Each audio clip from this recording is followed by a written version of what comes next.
विज्ञान के इतिहास से ये कहानी है ऐसी किताब की जिसमें हर बीमारी का इलाज है, हर दवा को बनाने का राज है, ब्रह्मांड के सारे सवालों के जवाब है। ये है वॉयनेज मैन्युस्क्रिप्ट।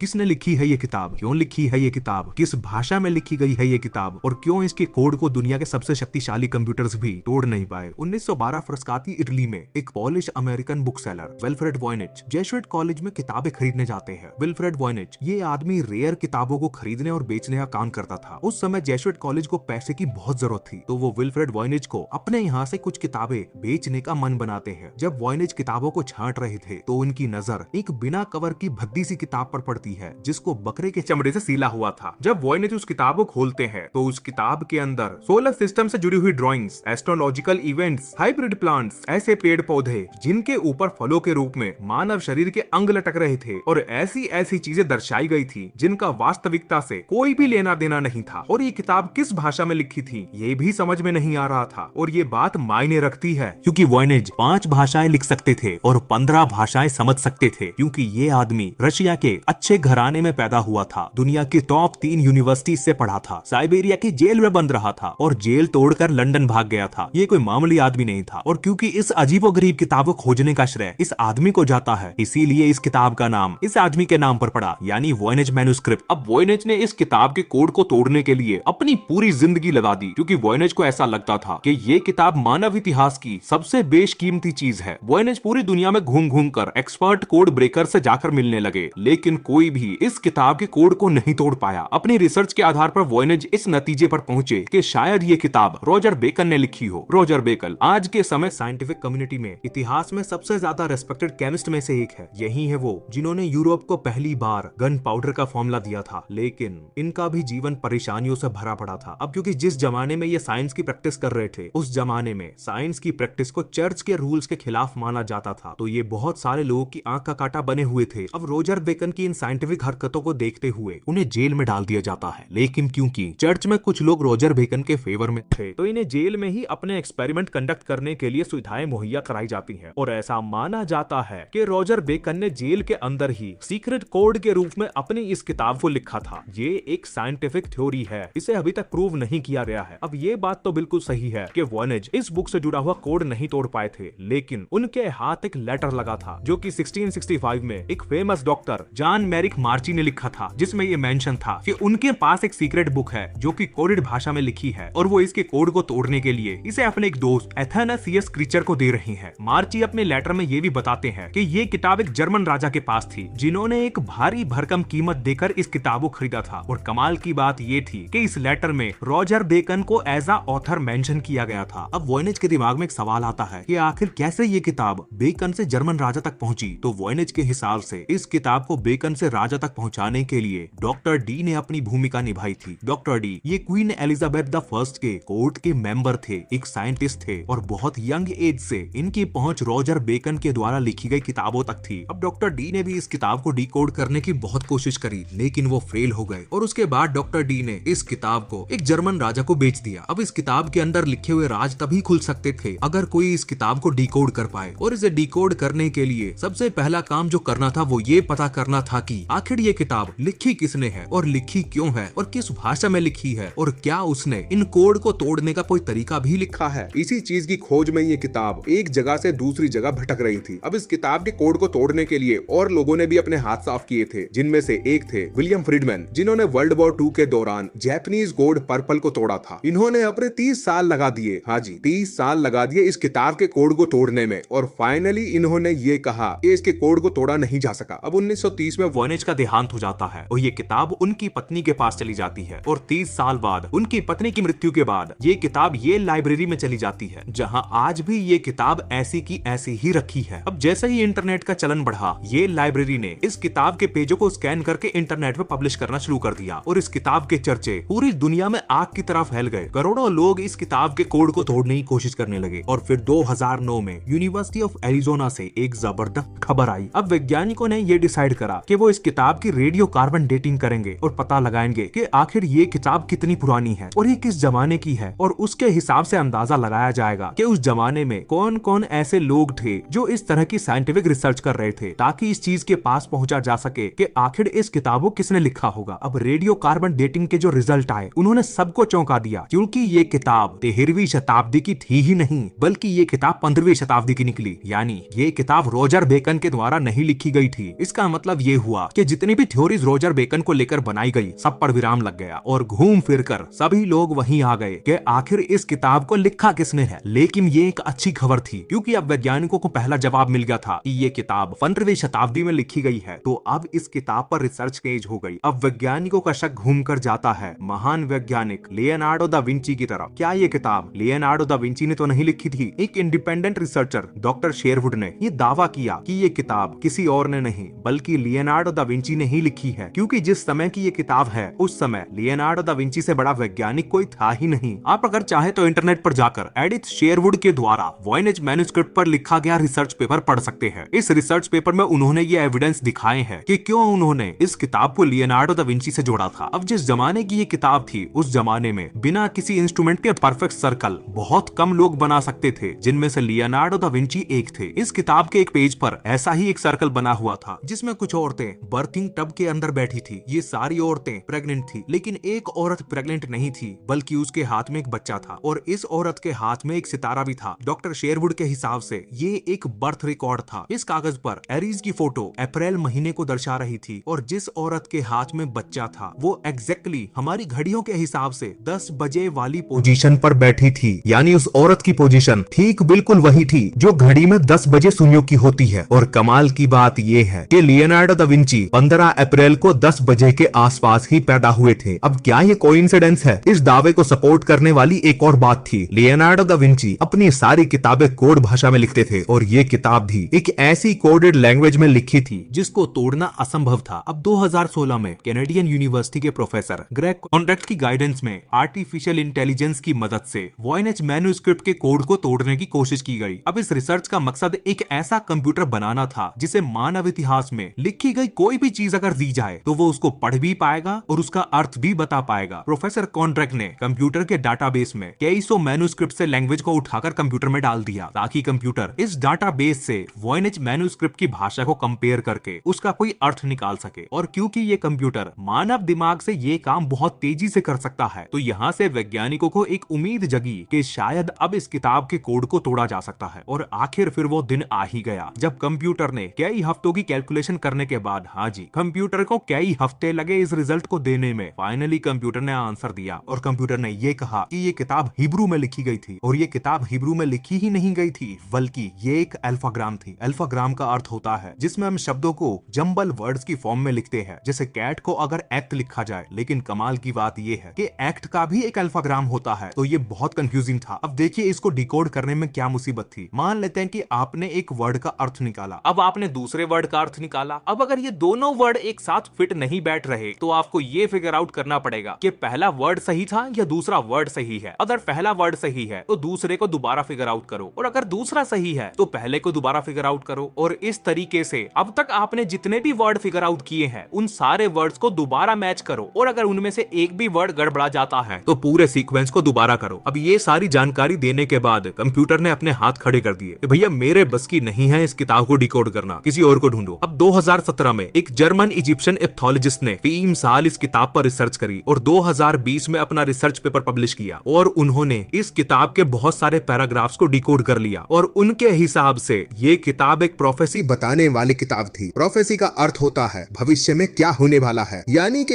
ये किताब भविष्य में होने वाली घटनाओं के बारे में जानकारी दे रही थी, ऐसा उनका मानना था। अब कुछ रिसर्चर्स का ये भी मानना है, क्या पता ये किताब कोडेड भाषा में लिखी ही ना गई हो, क्या पता कि इस किताब को लेकर अब तक हमारी अप्रोच ही गलत हो, क्या पता जिस भाषा में ये किताब लिखी गई है वो एक भाषा ही हो, एक ऐसी भाषा जो इंसान बोलते ही ना हो। अब इस बात के पीछे की स्ट्रॉन्ग एविडेंस था, और वो एविडेंस था ज़ोडिएक पोड। अब मैं ज़ोडिएक पोड की डिटेल में नहीं जाऊंगा, अगर आपको उसके बारे में जानना है तो आप गूगल पर जाकर उसके बारे में पढ़ सकते हैं। एक मजे की बात और बताता हूँ, जितने भी रिसर्चर्स ने इस किताब पर रिसर्च करी है वो सारे एक नतीजे पर तो पहुंच गए थे कि इस किताब में एक सिंगल एरर नहीं था। यानी जिस इंसान ने इस किताब को लिखा था उसमें एक भी गलत कॉपी नहीं की थी, एक भी रिपीट होने वाला वर्ड मिस प्रिंट नहीं था, पूरी किताब में कहीं थी कोई कटिंग नहीं थी और ये नामुमकिन है। अब एक नई थ्योरी का जन्म हुआ कि ये किताब एलियन बुक थी और दोबारा सामने आते हैं एरिक वॉन डैनिकन। अगर आपने पिछली वीडियो देखी है जिसमें मैंने एंटी ककीरा के बारे में बताया था, एक ऐसा टाइम ट्रेवलिंग डिवाइस जिसको कोई भी डिकोड नहीं कर पाया, उसे भी वॉन डैनिकन ने अपनी किताब चैरियट्स ऑफ गॉड में एक एलियन डिवाइस बताया था और इस किताब को भी वॉन डैनिकन ने एक एलियन बुक बताया है, क्योंकि वॉन डैनिकन ये कहते हैं ये बहुत सारी चीज धरती पर ऐसी है जिसे इंसान नहीं बना सकते, जैसे ये स्टोनहेंज। एक और सबूत जो वॉन डैनिकन के दावों को सपोर्ट करता है वो था पैराडाइज मैप, जिसमें हमारी धरती को इस तरीके से दिखाया गया है जैसे वो स्पेस से देखने पर नजर आई हुई, जो कि असंभव था क्योंकि 1513 में धरती को स्पेस से कैसे देखा जा सकता था। अगर आपको इतिहास को चैलेंज करने वाली वॉन डैनिकन की किताबें पढ़नी है तो आप हिस्ट्री इज रॉन्ग पढ़ सकते हैं, लाजवाब किताब है। सन 2006 में दो ब्रिटिश राइटर्स गैरी कैलेडी और रॉब चर्चिल ने इस किताब को मिस्टीरियस चीजों के साथ जोड़ दिया। उन्होंने अपनी किताब वॉयलेज मैन्युस्क्रिप्ट में ये दावा किया है कि ये किताब किसी के द्वारा इंसानी दिमाग को काबू करके लिखवाई गई है और इस बात को साबित करने के लिए उन्होंने अपनी किताब के अंदर बहुत सारे सबूत भी दिए हैं। अब अगर उन सबूतों को ध्यान से देखा जाए तो उनके पास ये बात कहने के स्ट्रॉन्ग एविडेंसेस है। इस वीडियो में मैं उनके द्वारा बताए गए फैक्ट्स और दिखाए गए सबूतों के बारे में नहीं बताऊंगा क्योंकि वो थोड़े डिस्टर्बिंग है, पर मैं आपको एक आइडिया दे देता हूँ। आपने कहीं न कहीं सुना या देखा होगा कि कुछ लोगों का शरीर उनके काबू में नहीं है या वो क्या कर रहे हैं इसकी जानकारी उन्हें नहीं होती, जिसे हमारे यहाँ देसी भाषा में कहते हैं कि इसके सर पे भूत सवार हो गया। तो कुछ इससे जुड़ी हुई चीजें ही उन्होंने अपने दावों में बताई हैं। इन्होंने अपनी किताब में हिल्डेगार्ड वॉन बेंडेन का जिक्र किया है। अब इतिहास में इस महिला को 12वीं शताब्दी के संत के रूप में दिखाया गया है जिसने हजारों पन्नों पर इसी तरह की समझ में ना आने वाली भाषा और मिलती जुलती ड्राइंग्स के ऊपर अच्छा खासा रिटर्न मटेरियल तैयार किया था। इस महिला के अनुसार जो भी चीजें इन्हें अपने सपने में दिखती थी वो इसे किताब के रूप में उतार देती थी और इनके द्वारा लिखी गई चीजें वॉयलेज मैन्युस्क्रिप्ट से मेल खा रही थी। और जैसा कि आप जानते हो कि क्रिश्चियनिटी में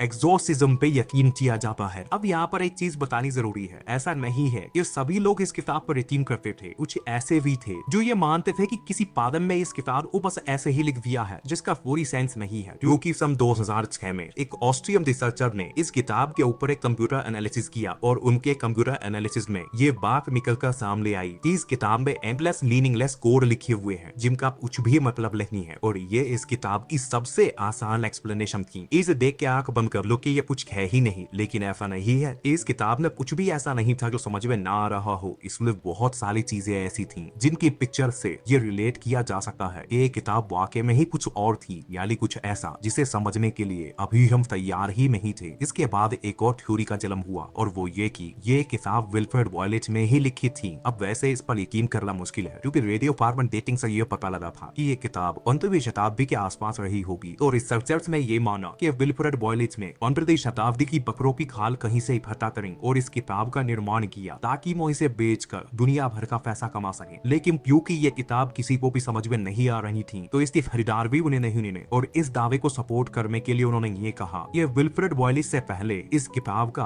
कहीं पर कोई जिक्र नहीं है, यानी इस किताब को पॉपुलराइज किया था विल्फ्रेड वॉयलेज में और वो इसे रॉजर बेकन के नाम पर बेचकर बहुत सारा पैसा कमाना चाहते थे। अब कुछ रिसर्चर्स का ये भी मानना है कि विल्फ्रेड वॉयलेज को वो लेटर मिला था और उस लेटर को आधार बनाकर उन्होंने इस किताब का निर्माण किया। पर इस थ्योरी को भी चैलेंज करने वाली चीज सामने आ रही। इस बुक में जिस इंक का इस्तेमाल किया गया था वो इंक भी 15वीं शताब्दी की थी। अब ये कैसे हो सकता है? क्या वॉयलेज ने टाइम ट्रेवल करके ये किताब लिखी थी? लेकिन इसकी भी एक एक्सप्लेनेशन दी गई है। रिसर्चर्स ने ये कहा कि हो सकता है कि ये किताब वॉयलेज में ना लिखी हो, लेकिन उनके पास इस तरह के डॉक्यूमेंट हो जिसको असेंबल करके ये किताब बनाई गई हो। क्योंकि जैसा कि सब जानते थे विल्फ्रेड वॉयलेज पुरानी किताबों के बहुत बड़े डीलर थे, तो जरूर उनके पास कुछ ऐसा होगा जिसको असेंबल करके उन्होंने ये किताब बनाई होगी। पर अगर उन्होंने ये किताब बनाई भी है तो भी ये लिखी किस में है? इस किताब पर लगातार टेस्ट किए गए हैं, बार बार टेस्ट किए गए हैं, जिनमें सबसे ज्यादा एडवांस टेक्निक का इस्तेमाल किया गया है जो उस जमाने में थी ही नहीं जिस जमाने की ये किताब है। तो क्या इस बात पर यकीन किया जा सकता है कि ये किताब फेक है? वेल, मेरी पर्सनल राय में जितना मैंने इसके बारे में पढ़ा है मुझे ये फेक नहीं लगी। इस किताब को greatest code of all time कहा जाता है जो जिस दिन खुलेगा उस दिन यूनिवर्स का सबसे गहरा राज भी खोल देगा। अगली वीडियो फिर से चलेंगे विज्ञान के इतिहास से जुड़े हुए एक नए सफर पर। को मिलते हैं नेक्स्ट वीडियो पर। जय हिंद, जय भारत।